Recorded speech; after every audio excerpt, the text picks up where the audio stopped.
The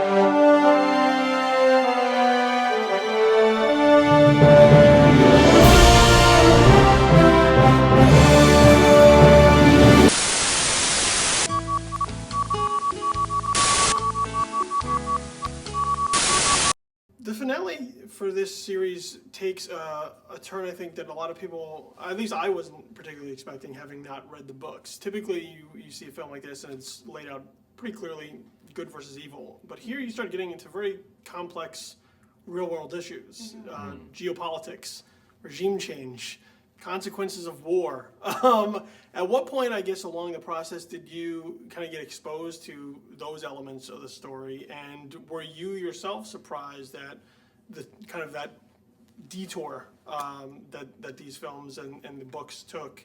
Well, it's a great question because it's also something so topical right now, you know. But I think for me, it was just when I first read the books. I mean, I read all three kind of right away, and I was just kind of shocked that my 14-year-old sister had recommended this series to me 2 years prior for me reading it, and I was like, you know, she's really interested in like warfare and like self-sacrifice and like regime change and, you know, these crazy things. And I was like, wow, this is really, and then I realized it was this giant thing, and I was like, oh my God, people are hungry for this.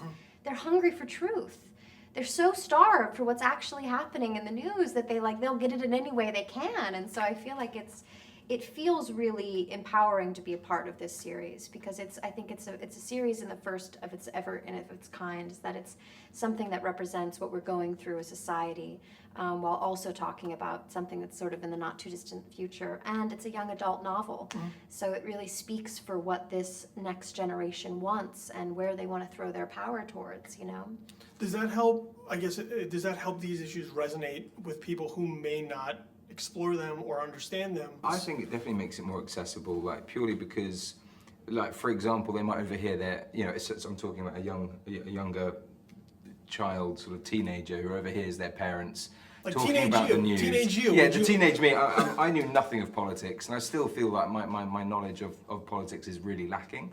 But at the same time, you know, I'm not that now I know, but I think as I've grown, I've learned, and I think I wish there was something like this that was accessible to me as a child, if you know what I mean. Because I think it would have helped me understand that the things that my parents are talking about, but I don't really know what they're talking about, and I don't really know what the newspapers are saying, but I can now go, oh my God, actually this is a parallel to what's actually happened in this film, and it's this, it means this, and you know, and I think it definitely allows teenagers to ask questions and say, well, what about when this happened and this?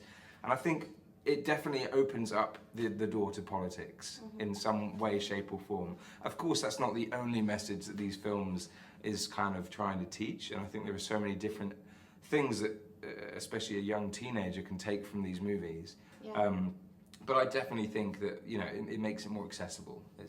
But that's also our job as storytellers, to take the inaccessible and make it accessible. You know, I mean, that is our job. Like, to make it real. To make things that are uncomprehensible, comprehensible emotionally, you know, and so of course we're doing that, you know, and of course there's more than just politics going on in this story, and of course there's love triangles and self-sacrifice and, you know, drug use and postpartum and post-traumatic stress disorder and, you know, and like a million things, because these are all human things, part of the human existence. You can't just take one, you know, without swallowing the whole sea.